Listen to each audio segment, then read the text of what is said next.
I mean, some folks come into interactions just like geared up. Here's what I want to get from this person. And that's why everything shows up like a battle. So if I show up like kind, that might mean I'm weak. But I mean, if you're BSing yourself and you're using niceness to cover up for your weakness, then you're in trouble. But if I'm kind, like, so one of my commitments in life is just to be generous, period. I'm just generous. I want to be twice as giving as anybody in any room I go to. And it doesn't make me weak. It makes me like potentially the most valuable person in the room, but it's going to come off warm because I'm actually interested in them. I'm going to ask them questions. I'm interested in what they're up to in life. So if I'm interested and curious about them and generous towards them, that actually builds a lot of rapport that I can utilize later. You know, the rapport, the connection, the rapport, like we're going to be shoulder to shoulder. I mean, even after this, as we've gotten to know each other here, it's like, well, let's do some work together, man. You know, I want to like get involved with the Noble Knights. I mean, this sounds amazing.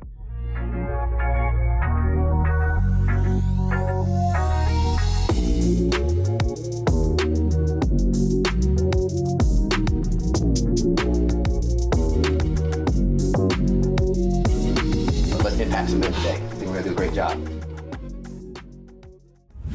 What's going on, everybody? Welcome back to another episode of the Modern Man Podcast, where we are here to connect men in pursuit of their potential. I encourage you to join us as we embrace discomfort, cultivate community, and put wind in each other's sails. Now, before we jump into the episode, I first want to encourage you to like, subscribe, and share this podcast if you get value from it. And to the men that are watching or listening, I encourage you to check out the Noble Knights Men's Group, where you will find the support, accountability, and mentorship you need to achieve your goals. Join us and become a part of a community of like-minded men on a mission to improve themselves and elevate their capacity for life. I'm excited to have on the podcast today a leadership engagement expert and the founder of Take New Ground, a global executive coaching and training firm. It is a pleasure to have Adrian Koehler on the podcast. Adrian, good to see you, man. Yeah, good to see you too, man. So excited for this. Thanks for having me on. Likewise, it's great to have you on. And at the beginning of the episode, I like to make sure I give the guest an opportunity to speak directly to the audience in their own words. So I'm going to step out of the way. I'm going to let you have the mic, let you have the podcast. It's yours for just a few minutes. I can't let you have it for too long, but go ahead and talk to the people directly, and then we can jump into today's episode. Yeah, sure thing. So live out here in Los Angeles, California. I'm a dad, first and foremost. Love being a dad. Um, love life out here. Uh, been out here about 20 years. And the captivating thing about life is that for me, although there's tons of transitions, there's through lines. And so now I get to do what I think I'm crafted to do, love doing, which is fiercely advocate for leaders. That's what I love doing.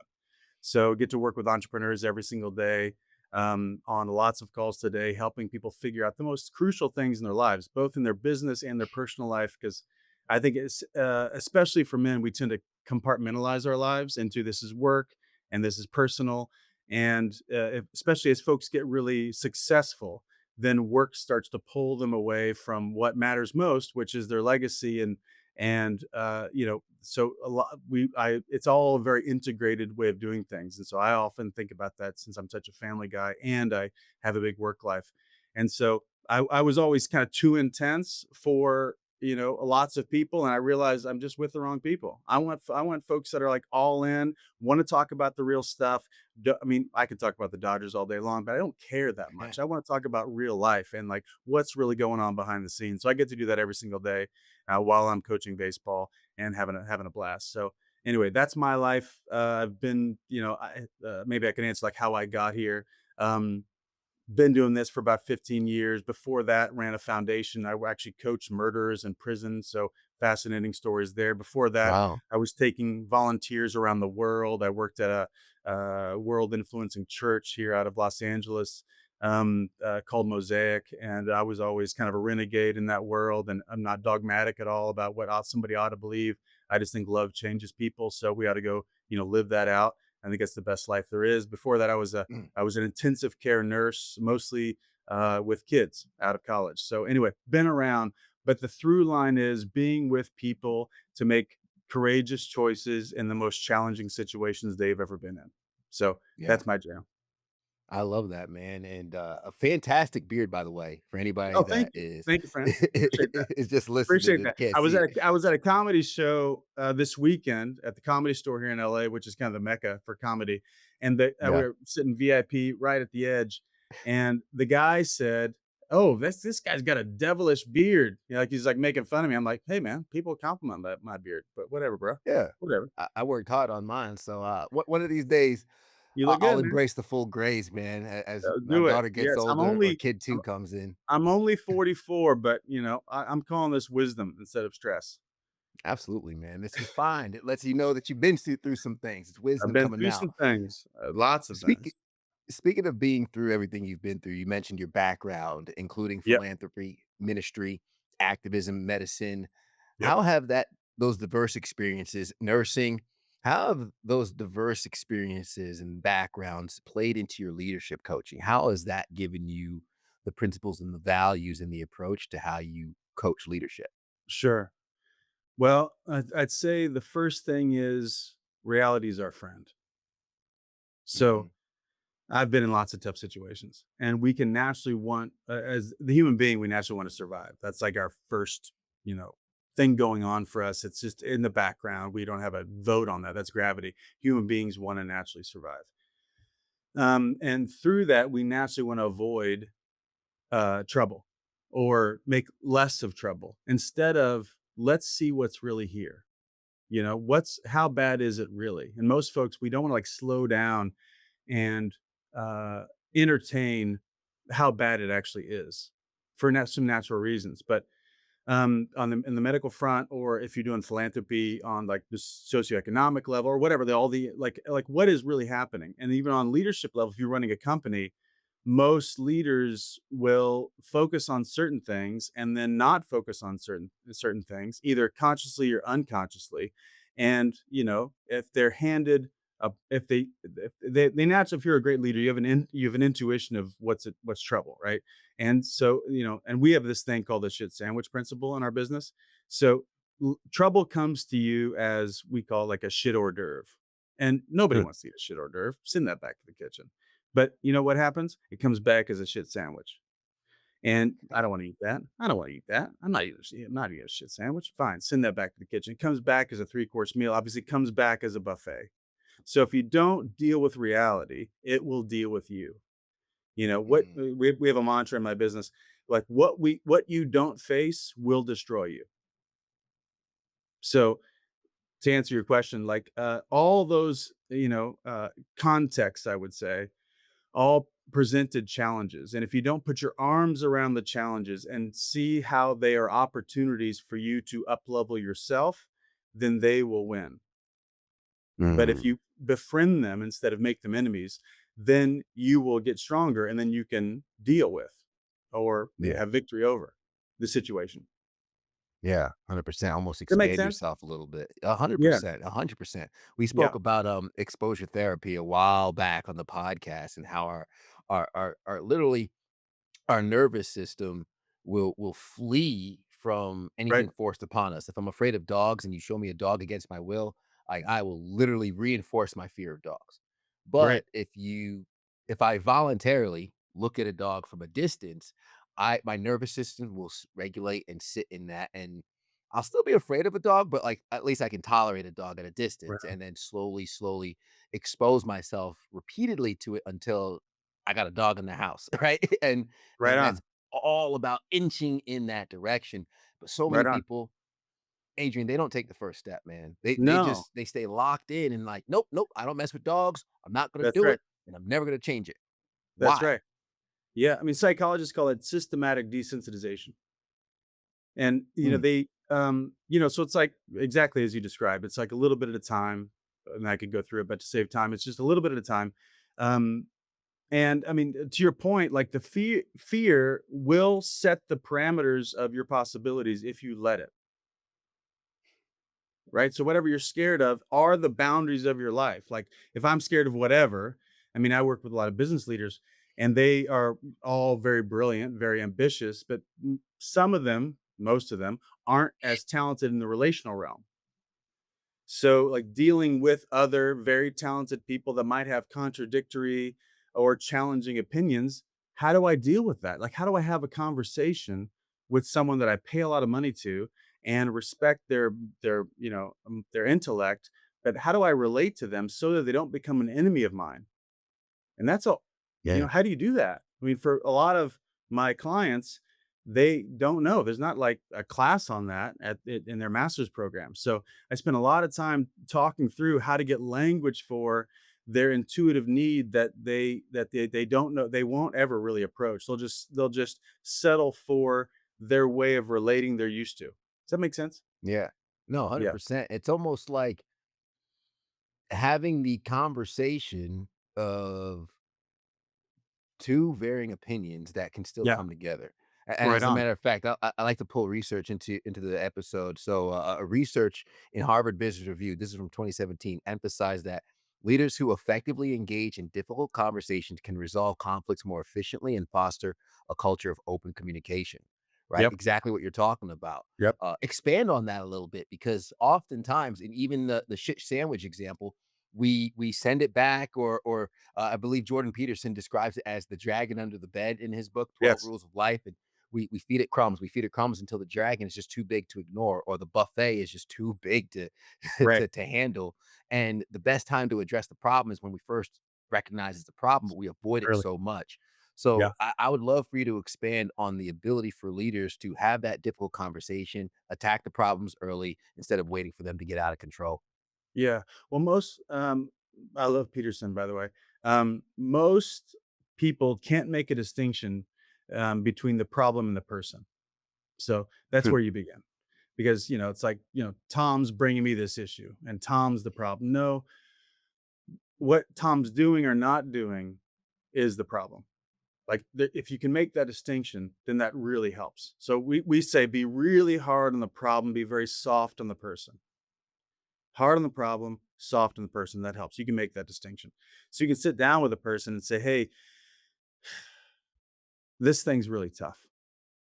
What's happening here is really tough, or the results that aren't happening is really tough.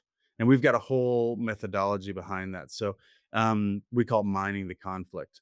And, I could walk through that if you want, but essentially, you just talk about what the issue is. And then you give a few examples of the issue. It's like, we've missed our quarterly numbers, or whatever the example is. We've missed our quarterly numbers. It's the second quarter in a row. This is a problem. And Yeah. the person always knows it's a problem. Nobody wants to suck. Nobody wants to be in conflict. And if they do, then that's a whole separate issue. We could talk about that in a second, about like dealing with people who love drama. But like, nobody wants to like fail. So they agree with you. First off, you have that in common. It's not like you guys are on opposite sides of the table. Now you're on the same side of the table looking at the problem together. So, sometimes, I mean, the quarterly thing is pretty simple, but sometimes you need to give some examples of the issue. So you do that next. Um, and then talk about what happens if this issue continues. Just, talk about let's say you missed two more quarterly numbers. Like, what do here's what I think is going to happen. And that's going to be rough. You could tell, like, in my tone, I'm an advocate for that person. Like, this is not going to be good for them. So you have to Yeah. take this problem and project it into the future as if it gets worse, because it will get worse. But you got to talk about it from the future, because you guys are going to agree together. And yeah, I'm here for you. And here's the impact on next step is here's the impact on me as the boss. Let's just say I'm speaking as a CEO. As the boss, here's the impact on me. This makes my job really hard for XYZ reason, which they might be conscious of, they might not be conscious of, because when a human's in survival, they're just thinking about themselves. So it's good to let them know what the impact is on them, on you. And then here's a turn. Most people don't do this. Here's how I've contributed to the problem, as even as the person's not quote unquote creating the problem. Here's how I've contributed. I can tell I haven't checked in with you as much as I should, or I've not been the resource as much to you as I need to be, or I've not done some, creative solutioning with you, or we've not met as often, whatever the thing is. But, think about it. When you got a problem with a person, think about what your contribution is. That'll help, empathize and humanize the situation, and help them know you've thought about this and you care about it so much that you're taking a look in the mirror. And then you listen, like, what do they think? and they'll agree Mm. with some of that and they'll account for some of that. If they don't take any responsibility, that's a very different conversation. Because if they don't take any responsibility, that means the problem will continue. So that's a hard left turn. If they do take responsibility, then it's just next steps. How, what are you going to do? What am I going to do? How can we recraft this relationship, which is what the conversation's about? Because results are always a result of relationship, Mm. period. Results are a result of a relationship. So in that example, if I'm the CEO and my guy hasn't hit quarterly numbers, it's a result of how I've related to him, how he's related to me, how we're both relating to the job. Like we need to reorganize this whole thing so that we can get some new results. But it starts Yeah. here, starts between the person and myself in this situation. And then it's most entrepreneurs or leaders don't want to be micromanagers. And I don't really think that's necessary, but micro accounting is really helpful. So what are we going to do this week? And then talking about that at the end of the week. And that's not micromanagement. It's just called caring. So, that's a construct that I work with leaders through, and that usually helps break up the logjam of conversation. Yeah. I can hear resistance coming. I can hear the audience during our podcast, man. It's Yeah, crazy. go No, ahead. look. So let's say someone resisting that approach, Yeah. especially having an issue with perhaps saying, "Here's how I contribute to the problem." Right? As a Hmm. leader, you might say, "I articulated the expectations clearly. I Right. followed up. I kept them accountable. We still didn't hit the numbers." Yeah. And there might be resistance, whether it be ego or just stuck in their ways of, Yeah. well, I'm not the problem. I don't want to take any responsibility for this. I just want to Yeah. find out what happens. How do you break past that barrier of somebody who uh, doesn't want to sit in that realm of here's how I contribute to the problem if they're locked into the thought that they had nothing to do with the issue? Yeah. Well, I would call BS on that because if I'm, if, let me talk to the resistant listener. Hey guys, um, whatever happens is a result of the intention, period. Period. And if it's on your watch, if you're responsible for outcomes, you're responsible for results. Whatever happened is what you wanted to happen. That's what I assert. Now that's a crazy idea. If you believe that, then you're really responsible. And if you don't believe that, then good luck. We'll just let, circumstances and other people create your world. But I call leaders into like absolute responsibility. Like that whatever I want to have happen is what's happening. So Mm. that what's happening is feedback for me. So I guess to the resistant person, I totally get it. Number one, you're just being a human being. I mean, the four core survival needs are looking good, feeling good, being right, and being in control. That's why Those I are work out. gravity those are gravity for human beings. Looking good, feeling good, being right, being in control. All of us are up against those nonstop. Those are always going on in the background. I want to look good. I want to feel good. I want to be right. I want to be in control. Now, does anything matter more than your survival?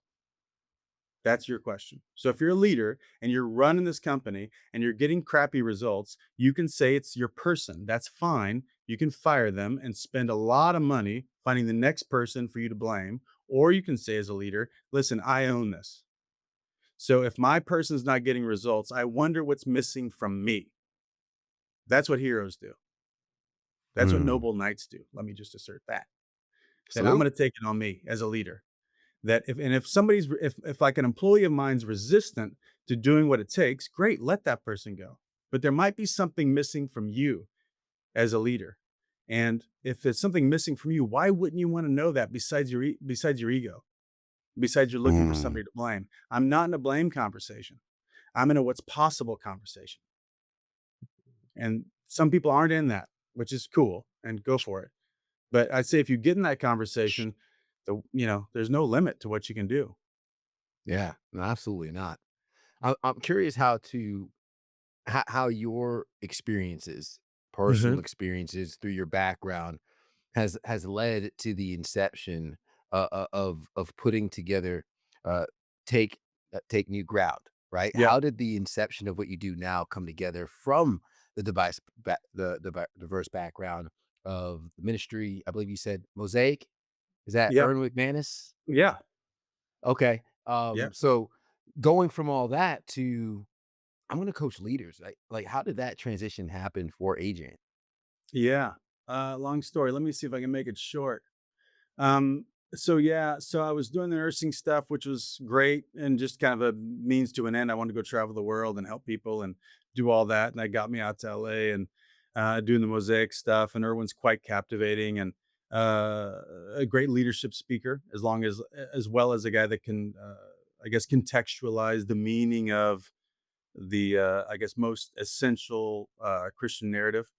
Not like not a very religious organization, more like a let's go make an impact. And so Mhm. it fit me. So it gave me an opportunity to go out and build leadership teams and do great stuff and help the marginalized and all that, which is what I did, which is really fun. And helping people have an experience outside of themselves. Like the world's happening out there. You could like live to just go fulfill yourself, which is, go for it. Or you can live to go make a difference. And uh I think it was kind of in me. I was, born that way and socialized that way with my parents, but also Mosaic was very outward focused instead of inward focused. So that worked. And then I, helped a guy in his own spiritual transformation. And then he had a lot of money. His father was a billionaire and wanted to give that money away. That's when we did the work in prison. Through that, I met a guy named Dan Tacchini. And as soon as I met Dan, I hired him to come do this work in prison with murderers. So Dan had been doing business consulting work and then also been working with juveniles that were incarcerated. And he's just world class he came from the human potential movement. So world class at helping people and groups transform. Probably the most intuitive cultural guy that I know. So I met him, hired him. We went to prison, had this group of lifers. We trained them in taking responsibility because, I mean, for all of us, especially folks with a criminal background, and in our work, we also say, we're all criminals and some of us are just more arrestable than others. So we all have got evil intentions. We all, back to Jordan Peterson, we're all full of snakes. We all, and we know that or we don't know that. If you don't know that, you're in trouble. If you know that and you master that, then you're powerful. If you know your dark side, can put language to it, can, contain it and put discipline and values around it, then you're really powerful. Mostly in this sense, I know my dark side very well. Mm. So I can see it in other people. I don't judge it in them, but I see it. And I don't judge it. I get it. Like, let's talk about it. So that work was really helpful. Then we trained these murderers, these guys that had done that, to be trainers. So I got to learn how to transform uh, folks. And what I didn't say earlier was that the continuum is victim to responsible. If as folks move down the victim, towards the victim end of the continuum, they will perpetrate. They will do evil to other people. They feel like evil is done to them instead of taking responsibility. The more responsibility somebody takes, I won't go do what was done to me. Even if terrible things were done to me, I won't do that because, I've taken responsibility for my response to that, if that makes sense. Yeah. So that got in my bones. I'd been traveling the world speaking and building leadership teams and doing all that stuff. Dan's stuff got in my bones. I love that. Jumped out and started coaching. That's how I got into the coaching world about 15 years ago. And that's how we started. Dan and I ended up starting to take new ground and work with big companies now and work with, fantastic, amazing entrepreneurs. And it's just a blast. I'm not like a color by numbers. Here's the formula. Just do this EOS thing, blah, blah, blah. Those things are great, but they don't get to the core issues, which are always human issues. And I love helping people contend with their humanity. Yeah. So it's kind of Yeah. this philosophical, capitalistic integration. If iron sharpens iron, so does one man sharpen another. But if you're a man and you're alone or listening to this, then who sharpens you? What's going on, guys? Ted Phaeton here, host of the Modern Man Podcast, also founder of the Noble Knights Mastermind Group. And I'm just out here encouraging you to find your circle. Maybe you're on a personal growth journey and nobody around you understands the new mentality that you're possessing. That's okay. You can find an online community that will pour into you, will navigate your goals and navigate your obstacles, share their experiences, resources, and more. Join the Noble Knights Mastermind Group and try us out for free to tap into a community of men helping each other scale up and reach their goals. Check out themodernmanpodcast.com. Yeah, yeah, that's fantastic, and I love it. And then sky's the limit. You mentioned working with amazing clients like Yeah. the U.S. Navy SEALs, Nike, and many others. Oprah Winfrey Network, and Yep. giving us your time today is fantastic. You said something in the pre-interview, and I can kind of gauge it on you. And I love this because I want to talk about the intense leaders.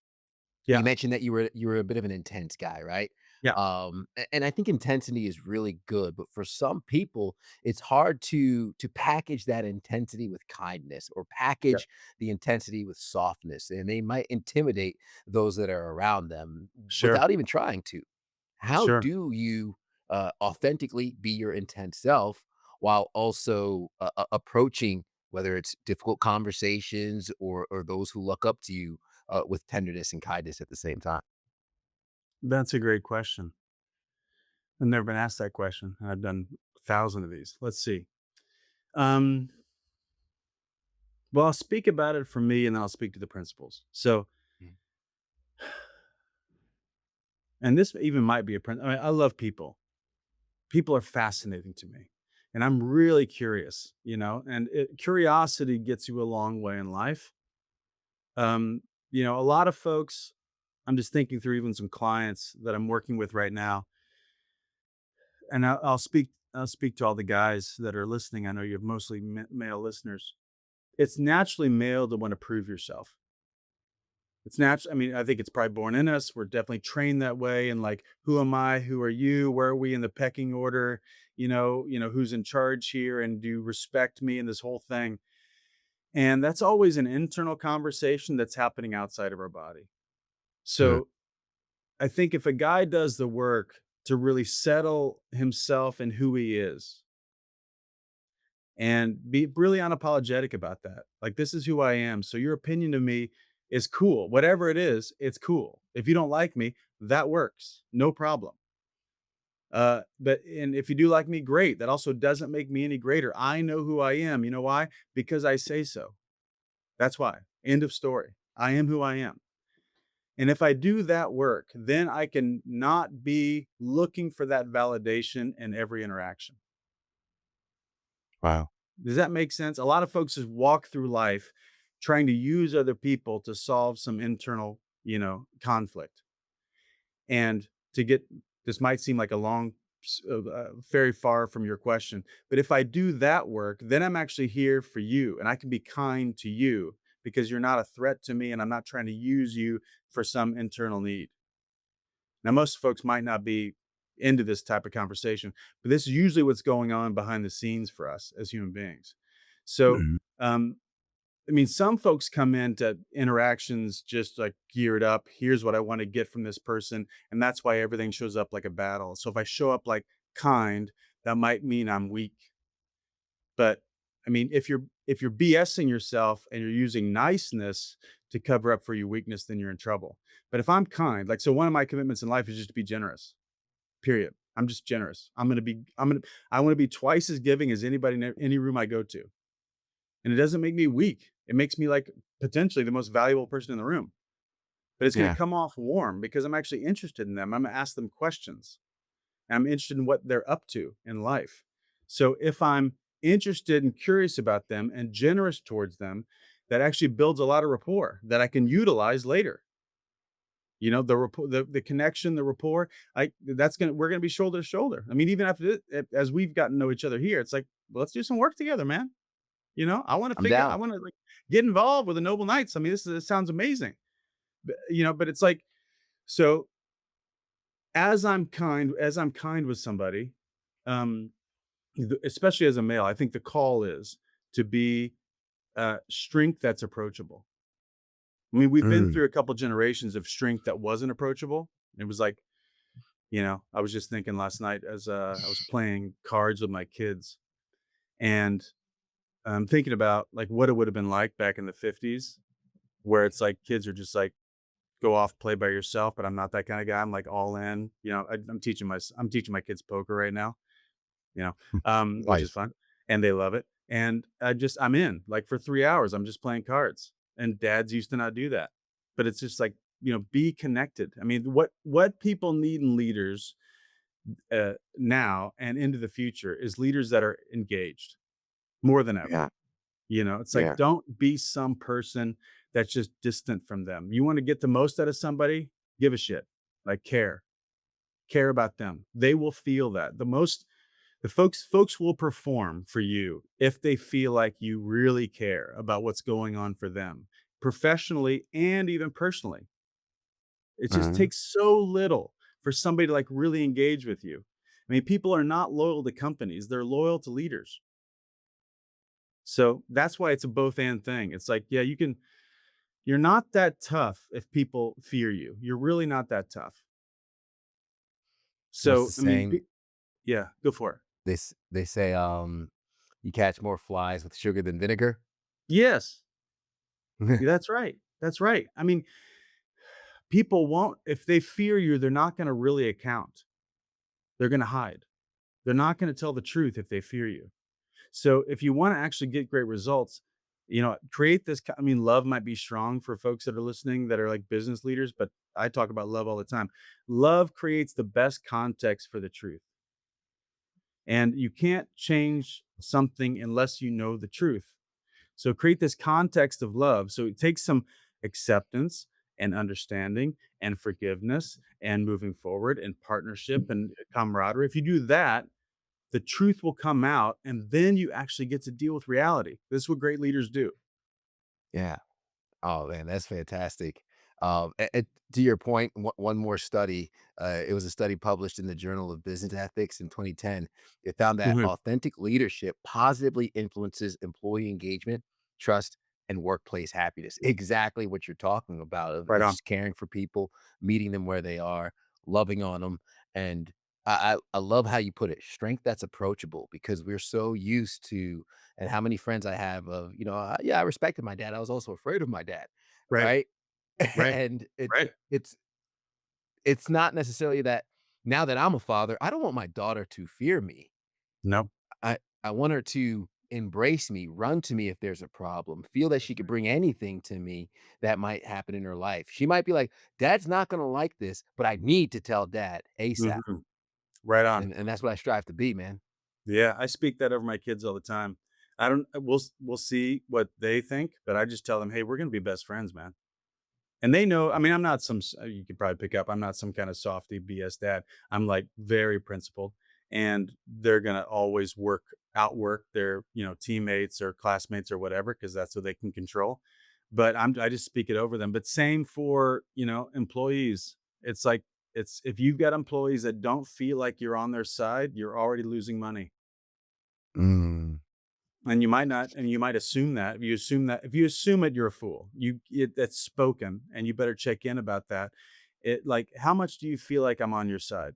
That's a great question to ask any executive team if you're a CEO, or anybody. If you're like a middle manager and you've got people on your team, like, hey, how much do you feel like I'm on your side?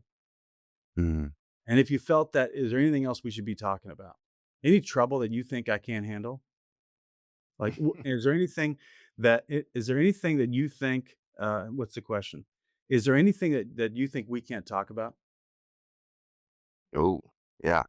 There's all this, it's all invisible to us, right? It's like happening in the context. It's like, um, how to explain this?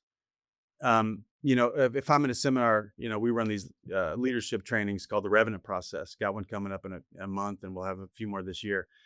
And I'll draw up a chart, two different human beings, and I'll say, these two humans are in a conversation. I'll draw an arrow from one to the other. And then what other conversations are happening? I'll ask the group, what other conversations are happening? Well, each person, let's say this guy on the left, he's actually also in a conversation about himself. How am I doing in the conversation? We're always in that conversation, right? How am I doing? We're also in a conversation about the other person. What do I think about this person? And what do I think about what they're saying? There's like an arrow to what's happening, and we're interpreting that. And so that's all what we just call context. It's invisible. And these are, what I call, a lot of times, people in leadership call like business stuff, like the hard skills, and this quote unquote soft skills are like the people stuff. I don't see it that way at all. That the people stuff are the vital competencies. So if you can become a Mm. master at the engagement process and, connecting process and the envisioning process and the listening process and the, conversational nature of reality, if you can become a master at that, you will make so much money. You will Yeah. have so many great relationships. You will like snuff out conflict early, and you will have so much camaraderie and just love work. Yeah. I want to touch on with that thought process and also something you mentioned about being a regimented dad, right? Like you're not an Yep. easygoing dad, but you're a loving dad. And I imagine this translates too for leaders in terms of the company culture or the standards in the workplace. And it's funny because my wife and I have this conversation all the time. I'm a big people person too, and I Mhm, love people, but my mind can't stop thinking systems and processes. We'll go to the mhm. movie theater, and I'll be sitting there shaking my head. I'm like, they have this popcorn set up all wrong. I would have one dude constantly bagging it. The other Right person on. will, I would chug this. I would shorten this line in 10 minutes. I'm with And you, man. I'm the same way. Same way. I can't unsee it. So Yeah. my wife would have to remind me. She says, "Ted, not everybody operates at the standard that you do." And I said, "Okay, I get that. When you're in public, you're in the real world, things like that. Yeah. But for But they leaders, ought to. and They ought to. I agree. I agree." And then in terms of like, but your name is on it. How are you not? So Yeah. for the dads that are listening, whether it's in their home, wanting to be the father setting the standard, or the leader who has their employees who just aren't meeting the company culture. How Yeah. do you establish that standard, whether it's within your family or within your business? Well, let's see. There's some I was gonna talk about them 2 separately, but there's probably some unifying principles here. So, Okay. everything generates a future. Everything. All present action, inaction, this, I guess I think about it this way, like, all results come from action or inaction. All action comes from decisions or non-decisions. All decisions, comes from some type of thinking, and all type of thinking comes from some type of belief. Fair? Hmm? That I works? Okay, track. good. So everything is leading towards a future. Most folks, either in the family or in the workplace, they under index on thinking about what future we're committed to create, i.e., vision. Like for us, vision is a future worth having. So they might talk about KPIs or goals for the year, that kind of thing, but they don't talk about what is the experience we're committed to having with one another. What experience do we want with one another? And what's it going to be like if we hit this? And how do we enjoy the path all the way there? Folks don't talk about that enough. And so if you want to be the standard bearer, and I call men to be that, I think that's our job, is to set the view, as to, set the world, right? We're Jordan Peterson, like, we are the ones that well, I'll say it in my business partner's terms, Dan Tacchini, that I was talking about earlier. His life mission is to order chaos and create beauty. So our job Ooh. is to order the chaos and then to create the beauty. So I think that's a man's job. So either at home or in the workplace is to have a conversation about what we want to create here instead of just what are we doing today. It's like we're just, especially in this day and age, we're just like in the moment. And even we can romanticize like being in, quote unquote, being in the moment instead of like getting something done and also enjoying the process. So if we do that and set that aim, then that organizes all the priorities, like what matters to us here, like what we do and how we're with each other. Those are both very key contexts of how someone presences themselves. You know, so for example, I'll give a personal thing with my daughter who's 8, and she is crazy and awesome. Her name's Charlie. I walk into her room. Her room is a mess. I can say, Charlie, by before you go to school tomorrow, I need this room to be organized, cleaned up. put all your, da da da da. I can make a whole list. Or I can say, also, Charlie, when I walk into your room, it seems like you don't care about all the things dad has provided for you. Because that's also happening for me. So I need to let her know how her actions affect me as a person. And so it's like I'm generating consciousness for her about also what matters to other people, because she's not thinking about it when she throws her shirt on the floor. She doesn't think about how it affects dad. She didn't care. Mhm. But my job as the dad is to help generate the type of thinking that makes her a type of person that's great to be around. Does that make sense? I'm not just trying to tell her what to do. I want her to become the type of person that's amazing. And that's a process. And I'm not going to be hard on her for the sake of being hard on her. I could easily discipline her and take away this and take away that and, take away privileges. And I have to do that at times, because you need the carrot and the stick. But most importantly, I know that I'm in a conversation with Charlie about who she is. Yeah. And so there's lots of ways to do that. Um, but we can also do that with our employees. Like, people stay where if you create an environment where if people believe that I'm becoming the type of person I want to become because I work here, if you can hit that mark, people are going to stay with you forever. Yeah. But that's a conversation most folks aren't in. That's why we love doing what we're doing, because we call people into that conversation. And I imagine it's amazing once It's they awesome, really man. open up their eyes. It's awesome. I mean, and there's all tons of resistance, and that's normal and natural, and because I resist that type of stuff too. I think, but it's a blast, man. Like being with Yeah. people in those conversations is really great. It's like it ends up being their best investment of the year, and we get really connected to folks, and we're like family. I mean, one of my clients ended up being a best man at my wedding, like that type of like brotherhood. Let's You go. know? Yeah, That's it's great. fantastic. It's great. Man, Adrian, I gotta tell you, an hour is not enough time, coming up on the end of this podcast. I do wanna make sure our audience, could become a good friend, can Yeah, become a client or reach out sure. and find some of the work that you guys are doing. So what are some of the best resources, links, or avenues to go to? Sure. Love to connect to anybody. Anybody that's curious about anything we've been talking about or baffled, or even if you hate what I talked about, that's great. Love to hear from you. Um, you can reach out to me on Instagram. That's probably the easiest way. Adrian.k on Instagram. Um, or you can go to takenewground.com and you can find out about our work with businesses. You can also click, there's a public trainings link on there, and that's to the revenue process that I talked about. This 4-day deep dive for folks that want to transform the way they impact other people. That there's one coming up soon. We'll have other ones this year. So just reach out. Love to connect with you. If you were compelled at all, don't wait. That's my Mm, thing. It's like opportunities pass in life. So this is just a principle in general. I'm just saying it for us. Like if you were compelled and wondering if any of this conversation connected with you, awesome. And if you're compelled by that, just take an action now. Reach out. Let's talk. Let's talk. Let's explore. I want any strings attached. I'll spend some time with you, period, just because you're a fan of this podcast. And I'd love to give some time with you just to explore. And if you get yeah. value, we'll keep talking. If you don't, then you can, trash talk me to your friends. I love it. I love it, and I'll have those links in the show notes below. I'll reinforce that that point of taking action right away, because the longer you It wait happened. before taking action, the less likely that action will actually be. So, Right on.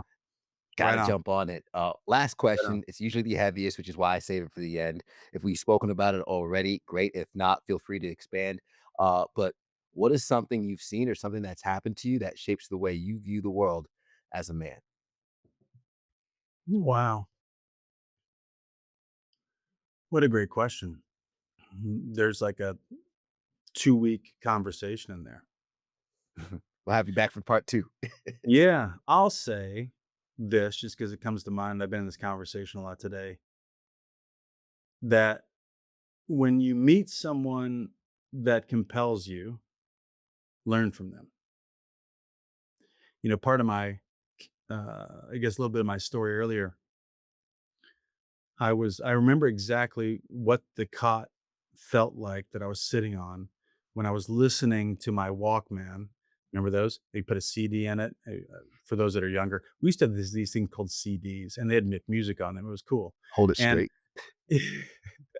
and I was listening to this talk by this guy Irwin, and I sat up in my cot. I was trying to take a nap, and I was listening to this thing, and I thought, "Holy cow, this guy, he's got the music." I don't know how he got his worldview, but I want it.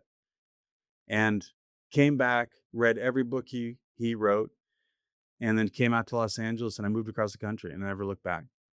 So so that changed. All that to say is, like, there's certain men in your life that have something to offer you that you ought to hook into. And if it works, it works. If it doesn't, it doesn't. But like that's the lineage. That's how, men grow, Mm. is by passing it to one another. So, I know if you listen to this podcast, you're a conscious person, you care, you want to get better, you want to, better yourself. Glad you're in this. If you're not involved, in the kind of the mastermind, all the calls that happen weekly, you should do that because, uh, we need, all of us need fathering, and that can happen by men that aren't our fathers. And Mm. that's cool. It's not a bash on our dads. Everybody's limited. We got our gifts, and my dad's an awesome guy, but there's also things that he doesn't consider, and he just, didn't, have the capacity for. So I found other men along the way that I could, hook my wagon to and learn from them. And there's been several of them around the, on the path. So that idea and that action really changed my life. And it will continue to change my life as a 44-year-old guy. There's always more people to connect to. Yeah.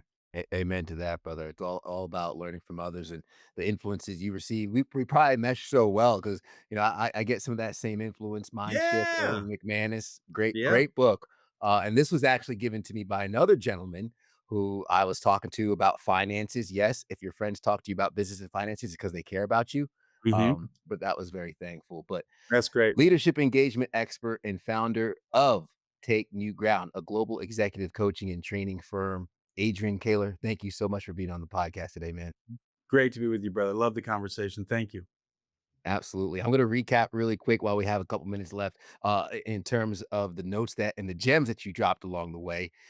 Changes in through line, right? Throughout life, we go through a lot of changes, but what is that through line that's always stuck with you? And if you pay close attention to it, maybe that's a hint at what you should be doing with your life. Love changes people. Maybe you should lead with love first. Start with that empathy. And of course, if you don't deal with reality, reality will deal with you. Reality is Mhm, your friend, a point that was made very, very early on. Fear will set the parameters of your life if you let it. Pay close attention to your comfort zone, expand beyond that for growth, and make a distinction between the problem and the person. Too many mhm, times we attack the person instead of the problem. But when we could sit next to the person and attack the problem together, that's when we find the progress. And here's how I can contribute to the problem, or here's how I contribute to the problem. Are you able to humble yourself and not take blame, but take responsibility for the situation at hand? mhm, Not mhm, micromanaging, but micro accounting by simply just caring. And don't be in the blame conversation, be in the solution conversation. mhm, Lean away from victimhood, lean into responsibility. Be brutally unapologetic with yourself after you do the work to find out who you truly are, and be the type of strength that is approachable for those that look up to you. Love creates the best context for the truth. Vision is a future worth having, and learn from someone if you meet someone who compels you. Ladies and gentlemen, thank you so much for joining us through this episode. I know you got some value from it. Thank you to Adrian. Thank you for you to make it to the end. As always, I'm going to ask that you hit that like button, hit that subscribe and share this as well. And leave us a rating to let us know how we're doing. That's the only way we get better. As I always say at the end of the episode, everybody wants the sunshine, but they don't want the rain. But you can't get the pleasure without first the pain. Let's grow.